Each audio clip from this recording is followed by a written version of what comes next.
Você já gastou horas e horas melhorando seu e-commerce e o resultado não veio? No episódio de hoje do podcast Você Lucrou, você vai aprender a vender 4 vezes mais se esforçando 4 vezes menos, apenas usando a priorização. Eu sou Kevin Quintino, especialista em otimização de e-commerce, e eu tô aqui com o Rodrigo Xisté. Eu sou o Rodrigo Xisté, especialista em CRM e e-mail marketing. Boa! Então, para começar, Xisté, por que você acredita que priorizar é importante? Bom, priorizar é importante, a gente não gosta, né? Isso é importante dizer, mas ele é importante porque a gente precisa ter foco no nosso dia a dia.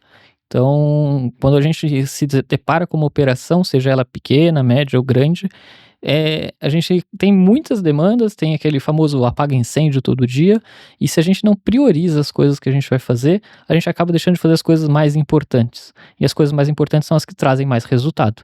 Então, para mim, a priorização é importante exatamente para isso, para dar luz às coisas que são importantes e tirar a gente desse cenário de apagar incêndio todo dia.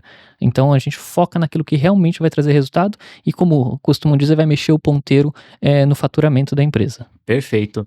E muitas pessoas até nem sabem o que é priorizar. Então, para você, o que seria priorizar? Tá, você já me jogou na fogueira. O que é priorizar para mim? Para mim é muito específico da minha área e da minha operação, mas eu vou explicar o que é priorizar para mim. Priorizar para mim é simplesmente eu listar as tarefas que eu faço hoje e que não estão atreladas à minha rotina, que são as coisas novas, e ver quais são essas que têm a maior chance de impacto. Às vezes a gente prioriza sem saber se realmente tem a maior chance de impacto ou não, mas exatamente usando a priorização, a gente consegue descobrir isso quanto antes. Então, a priorização para mim é exatamente isso, é listar essas tarefas e aí definir a ordem de execução. Então, e fazer exatamente uma por uma. Não é aquela coisa, não tem nenhuma qualidade você dizer que você faz várias coisas ao mesmo tempo. Costumam dizer que quem faz muita coisa ao mesmo tempo não faz nada. Então, a priorização é exatamente para ser o outro ponto, é o contraponto disso. É quem faz uma coisa por vez tende a fazer aquela coisa bem focada. Não, perfeito. E é exatamente isso, porque deixar as coisas mais complexas qualquer um consegue. É só ficar adicionando ali mais complexidade, mais tarefas, mais coisas. O difícil mesmo é simplificar. E para mim, prioridade é justamente isso, é você simplificar as coisas. Porque para você deixar algo mais simples, você tem que ter esse entendimento do que é realmente a essência daquilo, o que aquilo não pode ficar sem, senão você vai perder o faturamento nas vendas, ou senão aquilo vai deixar de ser o que realmente é. Então, trazendo para o mundo do e-commerce, priorização para mim é você identificar o que é essencial da operação do seu e-commerce, o que realmente faz você vender. Ou pelo menos, já que muitas coisas podem fazer você vender, o que faz você vender muito mais do que as outras coisas.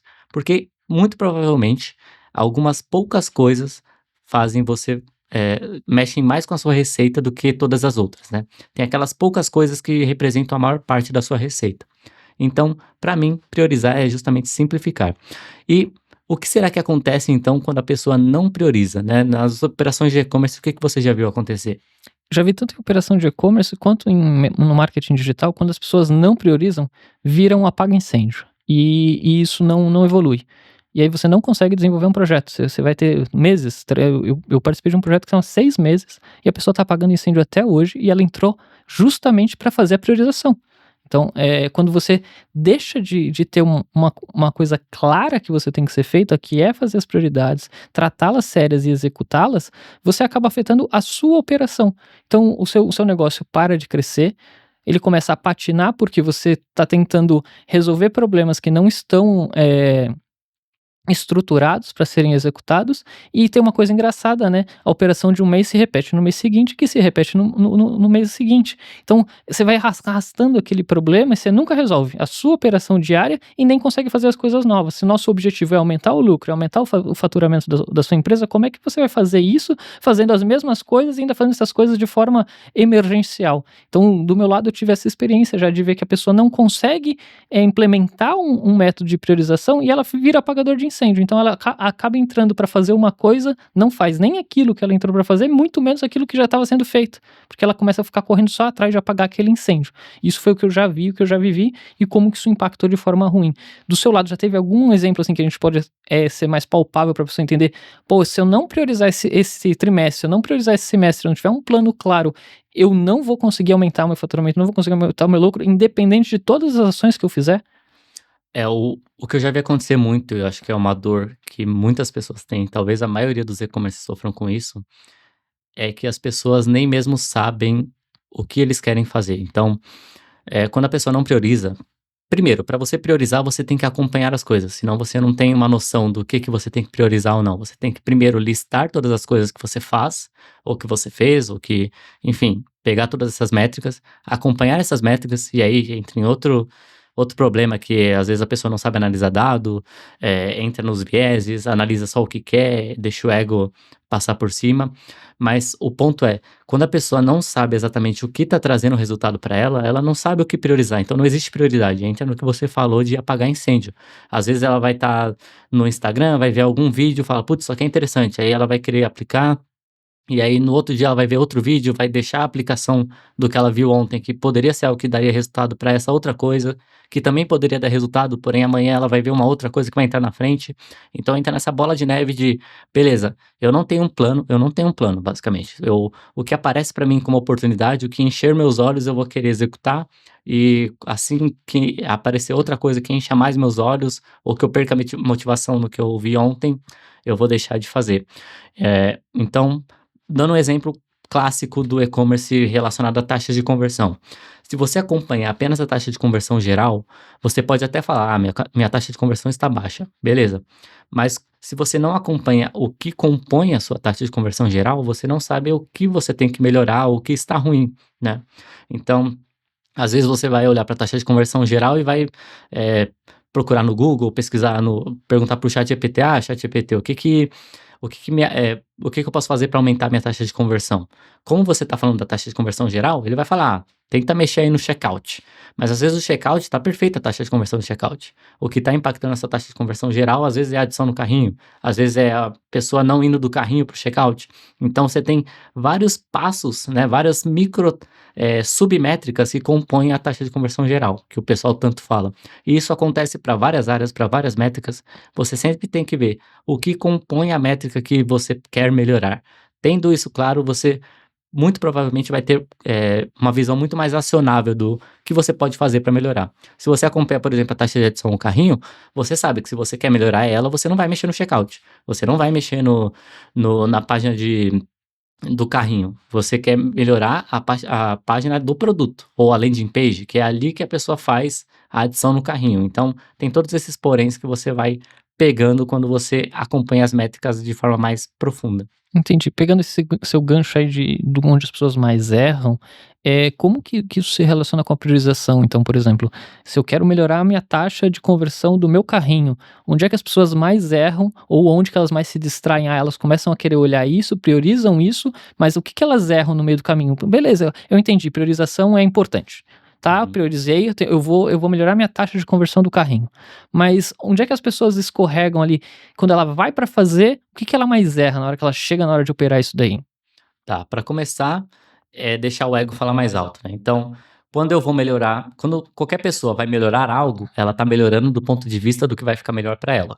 Só que não necessariamente o cliente dela tem os mesmos gostos, a mesma motivação que ela tem, os mesmos problemas que ela tem. Provavelmente não. Então, quando a pessoa faz uma melhoria pensando no que vai ser melhor para ela vai deixar o e-commerce, sim, melhor para ela. O problema é, você quer vender para você ou você quer vender para as outras pessoas, para as milhares, às vezes, milhões de pessoas que acessam o seu e-commerce? Porque tem muito e-commerce que olha e fala: "Ah, eu não consigo vender, meu e-commerce não vende". Beleza, você tem centenas, às vezes milhares de acessos e não está conseguindo vender. O que você tem que fazer para fazer com que essas pessoas que estão entrando, convertam? Então a primeira coisa é justamente isso, você entender o seu público. Você entendendo o seu público, você consegue pegar o carrinho ou a página de produto e olhar, de forma mais aprofundada para os dados para entender o que que mais impacta em cada métrica daquele ponto. Então, dando o exemplo da adição ao carrinho, a gente quer mexer na página de produto, porque é naquela página que a pessoa adiciona no carrinho. Tendo em vista que geralmente, na maior parte dos casos, as pessoas acessam pelo celular, então vamos supor que hoje em dia está próximo de 90% ou mais das pessoas vão acessar o seu e-commerce pelo celular, se você otimizar com a versão desktop, já está errado. Você vai estar otimizando para uma tela muito maior, que cabe muito mais coisa, que a pessoa que às vezes está no computador, ela tem muito mais tempo, ela tem uma conexão estável, ela não está no ônibus, no metrô, num lugar barulhento, ela está ali pronta para mexer só no seu site. Então é um viés completamente diferente, comportamento completamente diferente do que uma pessoa que está no celular. Tem até uma regra bem interessante de UX design, que é quando você vai projetar para celular, né, melhorar algum site para celular, você tem que considerar que a pessoa está olhando seu celular de lado, apenas com o olho e usando apenas uma mão, um dedão ali. Ela tem que operar dessa forma. Então, esse é o primeiro ponto. Você tem que entender qual é o seu público, qual é a maior parte do seu público. Então, se você entende que 90% das pessoas que acessam o seu e-commerce é do celular, você foca no celular. Porque se você mexer 1% ali, vai ser muito mais impactante do que você mexer 1% na conversão de quem acessa pelo desktop. Entendi. Mas aí eu olho pra isso por onde? Porque, assim, eu já vi pessoas falando, não, é certeza, 90% das pessoas acessam o meu site pelo celular. E aí, quando eu vou baixar, abro um painel do Analytics e eu vejo que o fluxo do site do cara é 70 desktop e 30 mobile. Sim. Então, aonde que você vai buscar esse dado? O que você tem que fazer? Onde é que você analisa isso? Como ver isso? Como é que você faz isso? Quem é que vai te dizer qual que é o melhor caminho a ser tomado? Vai ser a sua percepção? Vai ser o seu feeling do negócio? Ou tem formas que a gente tem que são mais concretas para analisar? Porque a gente está no meio digital hoje, tudo é metrificável no meio digital. Então, Exato. como é que a gente consegue extrair esses dados da melhor maneira? Ou onde a gente deveria olhar? E onde a gente olha, vê o dado, mas não consegue entender também, que também tem esse ponto. Às vezes a pessoa tem o dado, sabe onde é pegar esse dado, mas não sabe interpretar como é que funciona essa transição de eu tenho um viés, tá ok, tudo bem, você tem o seu viés, você tem o que você acha, mas como que a gente confirma se aquele viés está verdadeiro ou não, ou como a gente aprofunda para poder fazer essa otimização com base na sua prioridade? Você falou muito bem, às vezes a pessoa, mesmo com dado na cara dela ali, ela não vai conseguir ver nada. E outra coisa muito interessante é que todas as plataformas de e-commerce hoje costumam ter um painel ali de analytics que vai mostrar. Na verdade, qualquer plataforma hoje vai meter um painel de analytics ali, porque é algo meio que essencial para qualquer plataforma. O ideal é você ter todos os dados de todas as plataformas unificado em um canal só, porque isso traz novamente o que a gente está falando de simplicidade. Ah, porém, a pessoa ter o dado ali na frente não significa que ela vai saber interpretar ele da forma correta. E outra coisa que você falou, que é realmente muito importante, é porque você é bombardeado nas redes sociais com boas práticas, com heurísticas, com o que fazer, né, não sei o quê, mas vocês sempre tem que considerar que a boa prática funciona na maioria das vezes. A regra de ouro funciona na maioria das vezes, mas não em todas as vezes. Então, sempre olhe para aquilo considerando o seu público, o seu momento, o tamanho do seu e-commerce, porque às vezes o que funciona para o Google, o que funciona para Mercado Livre não vai funcionar no seu e-commerce. Se seu público for muito nichado, muito diferente, aí depende.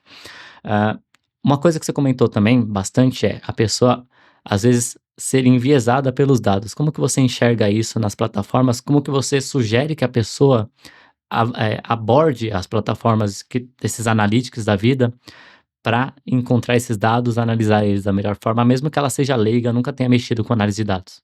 Isso não é fácil, porque quando a gente parte para uma análise de dados, a gente já tende a partir com um viés, né? Então tem aquele grande exemplo que sempre todos os cursos de BI do mundo vão dar, que tem uma história, né? Os aviões da Segunda Guerra Mundial voltavam para a Inglaterra, e aí eles começaram a descobrir qual a área que eles iam reforçar a blindagem desses aviões. E aí, então, uma sala, um monte de analistas, pessoas altamente gabaritadas, estamos falando na Inglaterra, uma grande potência durante a Segunda Guerra Mundial, e eles começam a discutir. E aí eles têm um mapa lá da aeronave mostrando quais áreas que mais tomaram tiros da aeronave. E aí eles veem que as áreas que mais sofreram tiros na aeronave eram as partes das asas e as partes da cauda, menos a parte do cockpit principal. E aí qualquer pessoa que vê isso daí, mesmo sendo especialista, chegou na conclusão, então vamos reforçar a blindagem nas asas e nas caudas. Só que o que ele não estava vendo do dado é que as aeronaves que não voltavam eram as que eram alvejadas no centro.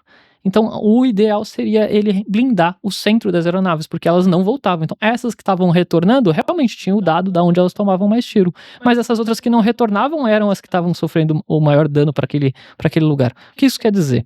Às vezes a gente já vai pro dado querendo já ter a resposta que a gente já tem na gente. Eu quero saber se a minha taxa de conversão do checkout não está com problema.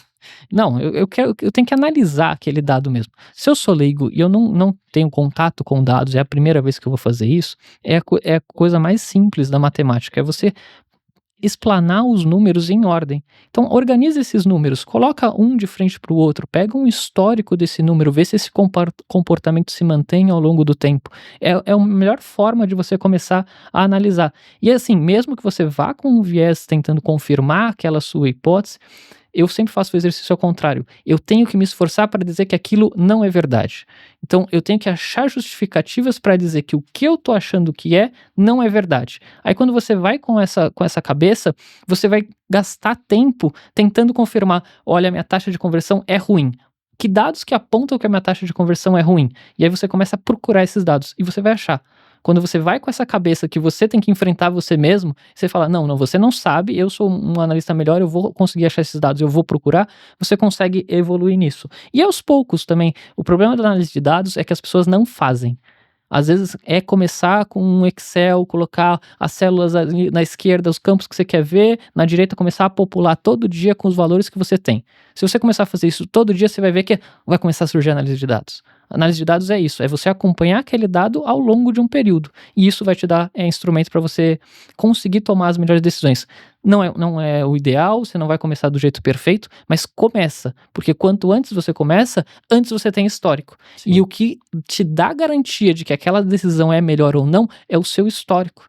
Então você precisa construir histórico. A primeira coisa que eu faço em todas as operações que eu pego de e-mail marketing é começar o tracking. Ah, mas a gente não olha o tracking de e-mail marketing. Não importa, vai estar traqueado. Daqui a um ano, quando a gente for olhar, eu tenho um ano de histórico de dados. Então, acerta o seu tracking, deixa lá tudo mapeado. Se você não usa hoje, daqui a um ano, quando o seu e-commerce estiver melhor, quando estiver crescendo e você vai precisar dos dados, você já vai ter seu histórico. Então começa a fazer isso para ontem, que isso vai te ajudar a saber: eu vou priorizar tal ponto, eu vou priorizar tal coisa, porque você já vai ver o que mexe melhor o seu faturamento, o que mexe melhor as suas ações e o que você gasta menos esforço. Porque a gente está falando em aumentar o faturamento, mas reduzindo o esforço, e não é reduzindo o esforço porque a gente vai trabalhar menos, é para a gente dar atenção para o que importa. Exatamente.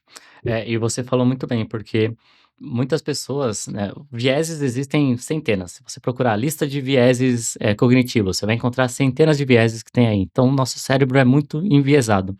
E para você ir pegando, tipo, se perceber quando você está sendo enviesado, quando você está analisando um dado de forma enviesada ali, tentando já, como você disse, trazer para algo que você quer acreditar que é verdade, eh, leva tempo para você ter essa percepção. Por isso que até para questão de prioridade, às vezes vale muito mais a pena você pegar alguém que já trabalha com isso e, enfim, para te ajudar nessa parte, pelo menos com uma consultoria.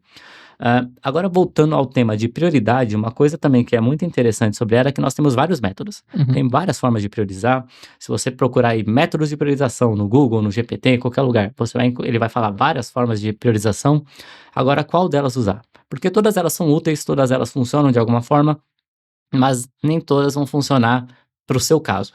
Então, uma que eu gosto bastante, que eu já vou entrar nela bastante, mas você pode falar de alguma que você usa mais e tudo mais, é o 80-20. Porque para mim o 80-20, que é a regra de Pareto, né, o princípio de Pareto, é extremamente simples, qualquer um consegue entender.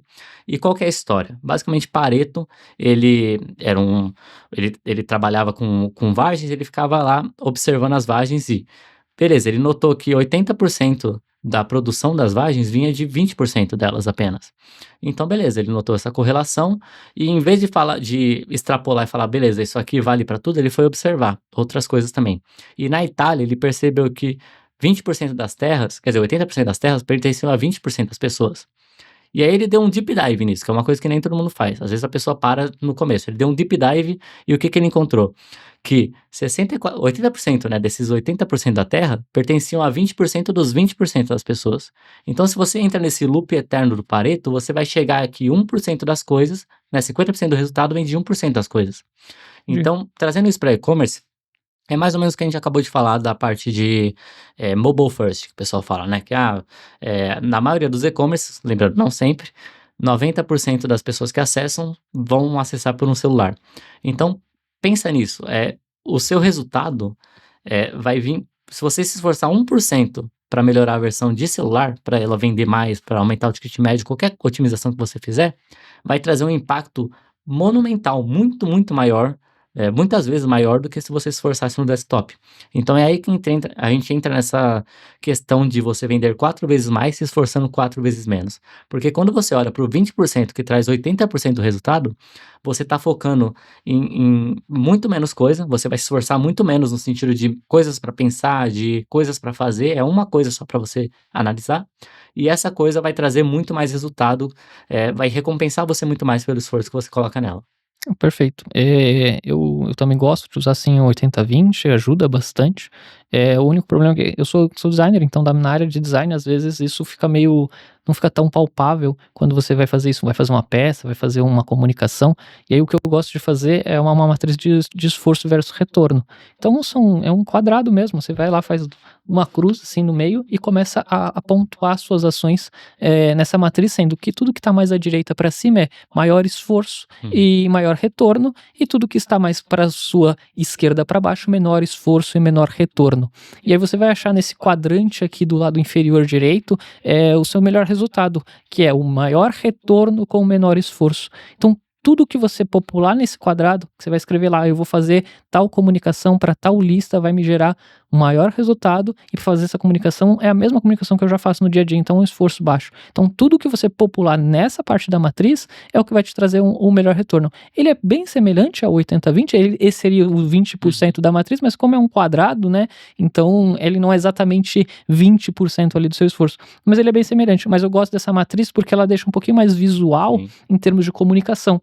E às vezes você quer listar um monte de coisa. Aí você começa a pôr um pouquinho mais pra cá, um pouquinho mais pra lá. Aí você visualmente você consegue ver, tá, esse aqui é o meus 20% mesmo do que gera bastante retorno e eu não tenho tanto esforço. E principalmente no começo das operações. E assim, a gente tá falando do começo de operação que ainda não fatura 1 milhão. Uhum. Então tem muito chão para quem está começando. E tem muita coisa ali para fazer que ainda não é feita. Então eu gosto de usar esse tipo de metodologia que acaba caindo mais ou menos num 80/20, mas visualmente fica melhor para a pessoa Não, tratar. perfeito. E o interessante do 80/20, né, ou da matriz de Eisenhower, que seria essa daí, é que ela é muito importante para quem está começando. No começo, uma operação pequena, é muito importante a pessoa, se esforçar menos para começar a ter um máximo de resultado, né. Então o foco no começo é reduzir o esforço para não colocar esforço em coisa que não vai trazer nada para ela. Agora, quando você falou, a gente entra numa operação que faz milhões, aí já muda um pouco, porque o esforço já não é mais, necessariamente o que está impactando ali, porque a empresa ela tem dinheiro para contratar mais pessoas, ferramentas melhores e tudo mais, então o esforço acaba não sendo o principal. Ela não quer tanto reduzir o esforço, ela quer aumentar a venda. E num e-commerce de 1 milhão, por exemplo, se você melhora 1%, são 10 mil a mais. Se um e-commerce que fatura 100 mil, você melhora 1%, é 1.000 a mais, então a proporção muda. E uma coisa que é bem interessante que a gente tem que falar também, é que não adianta nada você fazer tudo isso, criar toda essa priorização, colocar no papel, fazer um plano, se você não se mantiver isso, né, você não entrar naquilo que a gente conversou mais cedo de a pessoa viu algo no Instagram, começou a fazer, aí amanhã vai ver outro, aí deixa o que viu ontem para trás, aí o que ela começou hoje meio que já tá fadado a fracassar amanhã, porque ela vai ver alguma outra coisa. Então, o que que você sugere para a pessoa que não consegue seguir uma prioridade, ou que ela tem uma equipe que não consegue seguir um plano, o que que ela tem que fazer para conseguir seguir esse plano, a prioridade e ter, 4 vezes mais venda com 4 vezes menos esforço? Antes de qualquer coisa que você vai priorizar, você tem que definir aonde você quer chegar. Então, você tem que chegar em algum lugar. Para chegar em algum lugar, você define: eu quero vender 2 produtos por dia. Então tá ótimo, você vai ficar monitorando a venda de 2 produtos por dia. Quando você vê que você não vendeu 2 produtos por dia, você vai voltar para sua prioridade, porque Uhum. alguma coisa está errado. Se o seu plano é vender 2 produtos por dia, você colocou lá nas prioridades quais são as ações para vender 2 produtos por dia, você não vende 2 produtos por dia, volta para o seu plano, volta para sua prioridade. É sempre batata. A pessoa não está atingindo o que ela se propôs de meta, é porque ela não está seguindo o plano. É Uhum. sempre assim, a gente começa a se distrair e é normal, porque a gente começa a executar, começa a funcionar, começam a aparecer novas oportunidades, mas a gente já tem um plano traçado. Então, defina quais são as métricas que você quer acompanhar. Então eu quero fazer 10 vendas por dia, então eu vou fazer 10 vendas por dia. Como que eu vou fazer isso? Eu tenho a prioridade de 1, 2 e 3. E eu vou executar isso até fazer as 10 vendas por dia. Eu não vou desfocar até fazer isso. Eu faço isso para as minhas comunicações. Então, as minhas comunicações só vão mudar quando elas extrapolarem as metas que eu atribuí para aquilo. Enquanto eu não cheguei naquilo, eu vou continuar fazendo aquela minha comunicação. O que eu vou mudar? Eu vou mudar a estrutura, eu vou tentar novas coisas, vou testar novas coisas, mas o objetivo é aquele. Preciso Uhum. gerar 10 vendas com aquela comunicação. Quando eu atingir isso, aí eu faço de novo o meu plano de priorização de novo e vou mudar qual é o resultado que eu quero. Mas o que eu faço é definir aonde que eu quero chegar e qual que é o número, tem que ser metrificável. Sim. Se não tem número, você não é o Kevin chegou no resultado. Não é o Kevin chegou no resultado, não é o Xté chegou no resultado. O resultado é 10 vendas. Ontem fizemos 8, então ficou faltando 20% para o nosso resultado. Como é que a gente consegue esses 20% dentro do que a gente priorizou? Que é fazer tantas comunicações, fazer de tal forma. Eu priorizo nas minhas operações dessa forma. E você, como é que prioriza isso numa coisa que você não tem tanto controle assim? Como é que você mede isso, se dá certo? Porque, tá bom, você tá vendo vendas gerais, mas como você sabe que se o que você tá fazendo, o que você tá otimizando, não é uma ação pontual? Uhum. E como que você acompanha isso ao longo do tempo para, vamos dizer assim, conseguir pegar a média disso e conseguir dizer, o que eu priorizei realmente está gerando o resultado que eu esperava? Eu acho que um princípio até bom, que é muito falado em autoconhecimento, que você pode trazer para o e-commerce, é a questão de você tentar ser 1% melhor a cada dia. Porque quando você está seguindo o plano, você tem que seguir o plano. O importante é você não dar um 360, porque é aí que costuma dar problema, porque você volta a estaca zero. Qualquer plano, ele tende a dar certo, né? Se for um plano minimamente bem estruturado, ele tende a dar certo se ele for executado bem num tempo suficiente para ele dar certo. O problema é quando você muda ele drasticamente, semanalmente, às vezes mensalmente, ou pior ainda, diariamente. Então você sempre tem que estar olhando para o seu plano e vendo como você pode melhorar 1% dele a cada dia, mas nunca tão mais do que isso, entendeu?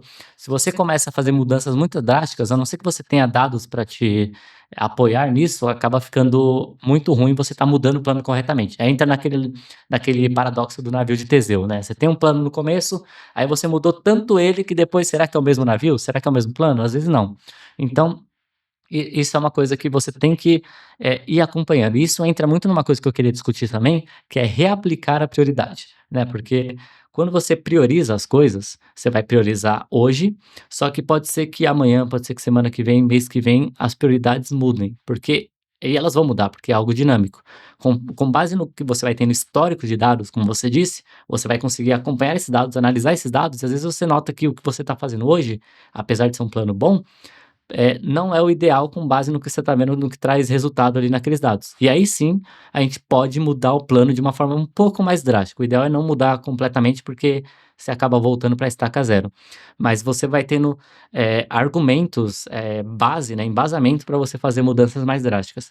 E uma coisa que eu aprendi em game design até, é o game designer do Civilization, ele costumava falar que ou ele duplicava as coisas ou ele cortava pela metade. Então vamos supor que você está se esforçando em criação de conteúdo e criação de conteúdo está dando muito resultado, e você está fazendo 2 linhas editoriais.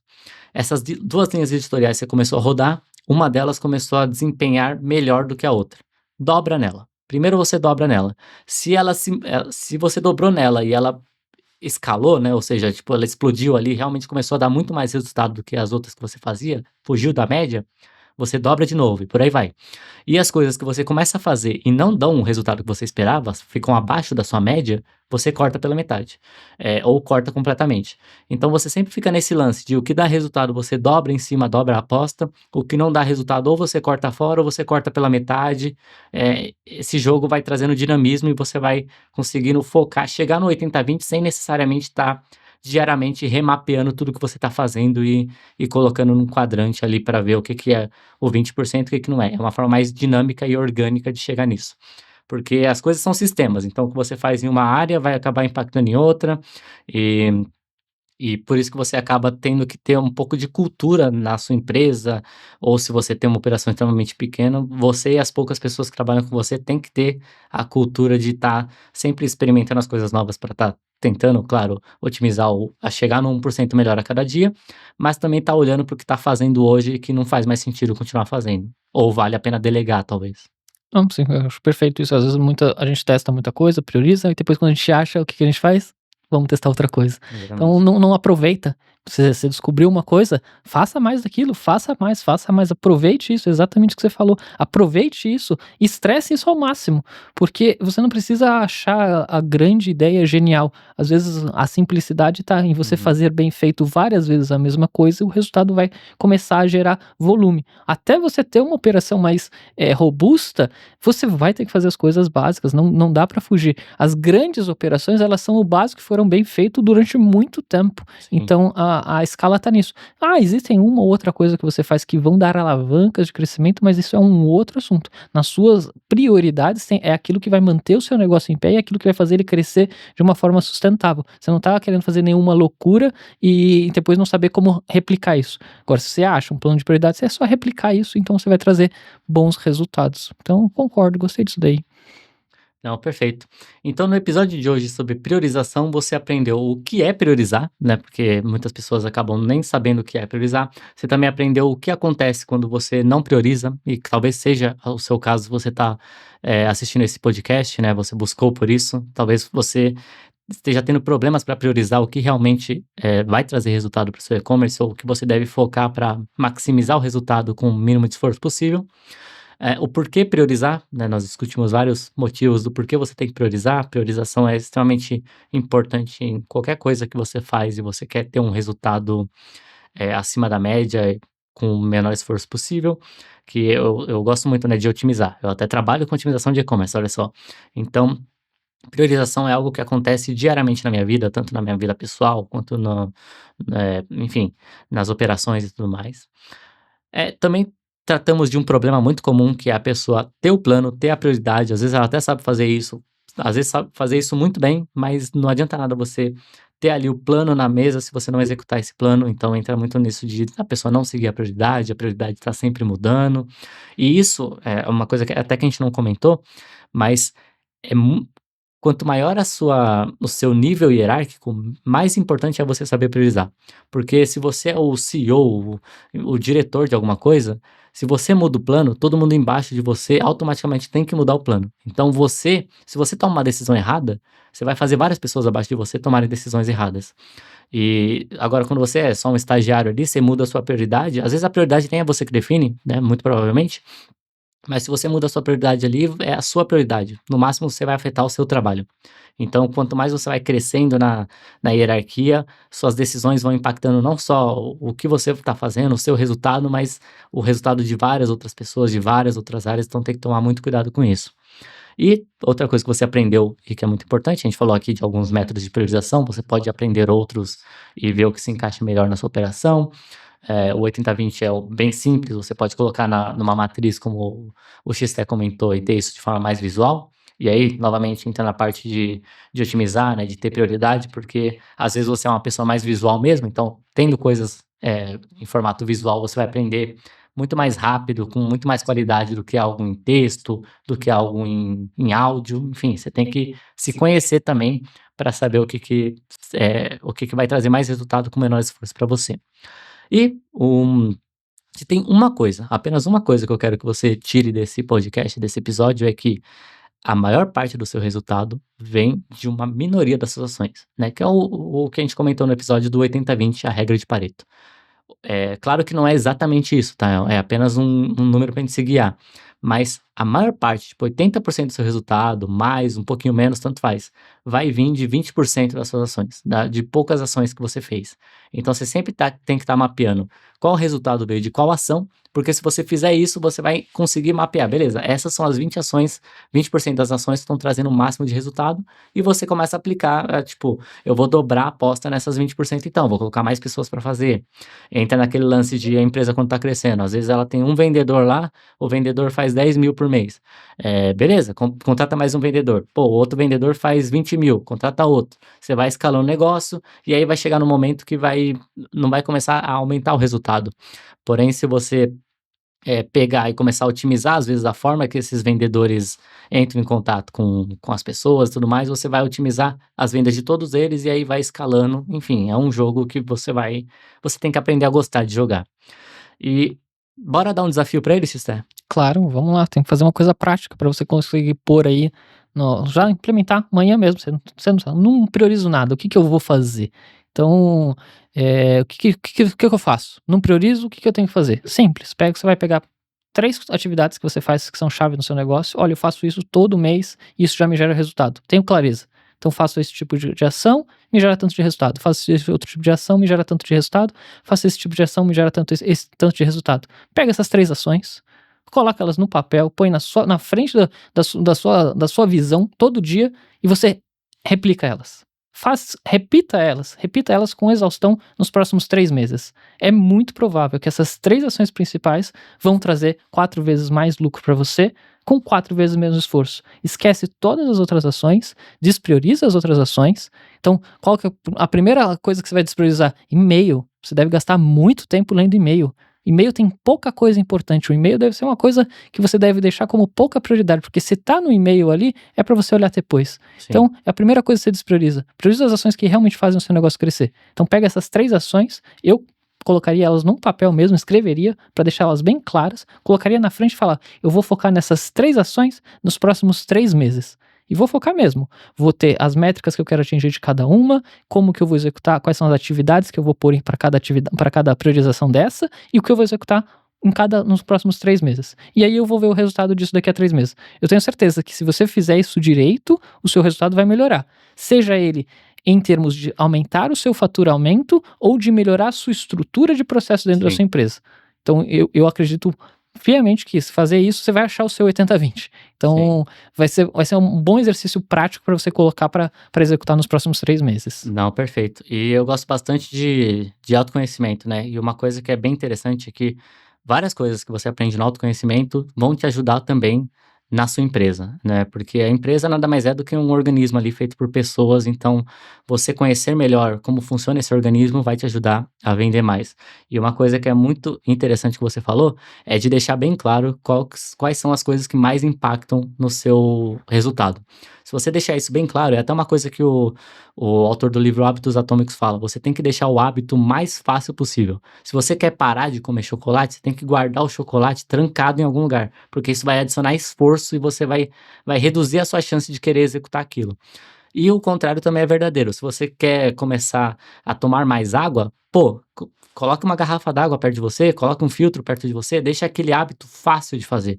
Porque nós seres humanos estamos sempre querendo, nosso cérebro está sempre querendo economizar esforço. Então qualquer coisa que adicione um pouquinho ali de dificuldade, ele vai já torcer o nariz e falar: não, não vou fazer isso. Então se você deixa o mais fácil possível, a chance de você fazer aquilo aumenta. Então deixe bem claro as suas métricas, o que traz resultado para você, bem claro ali para você na sua frente, fácil de acessar, fácil de lembrar, e isso vai fazer você com certeza ter muito mais resultado, ou pelo menos fazer, às vezes, as mesmas vendas que você faz hoje, mas se esforçando, gastando muito menos do que você gasta hoje. Porque como tem muitas formas de fazer a mesma coisa, às vezes você está fazendo 100 mil por mês, gastando 50 mil, você poderia estar fazendo os mesmos 100 mil, gastando 30 mil, gastando muito menos tempo. Então tem que colocar tudo isso no papel. E se você está assistindo pelo YouTube, já deixa uma opção aí, uma sugestão de tema para o próximo episódio que a gente discute aqui no podcast, beleza? E se quiser seguir a gente nas redes sociais, você pode me encontrar lá para aprender a lucrar mais, em @KevinQuintino no Instagram. E como que eles fazem para encontrar você, Xté? O meu é o @RodrigoXté, então você vai me encontrar em qualquer rede social. O meu nome também é mais fácil também de achar, você vai achar meus projetos, vai achar as ações que eu tô, e aí você pode acompanhar também um pouquinho desse bastidor de como que é operar em grandes marcas. Perfeito, foi um ótimo papo. Muito obrigado você que assistiu. Espero que tenha sido útil, que você aplique esse desafio. Depois conta pra gente qual foi o resultado e te esperamos no próximo episódio. Tchau, tchau, pessoal. Tchau, tchau, até a próxima.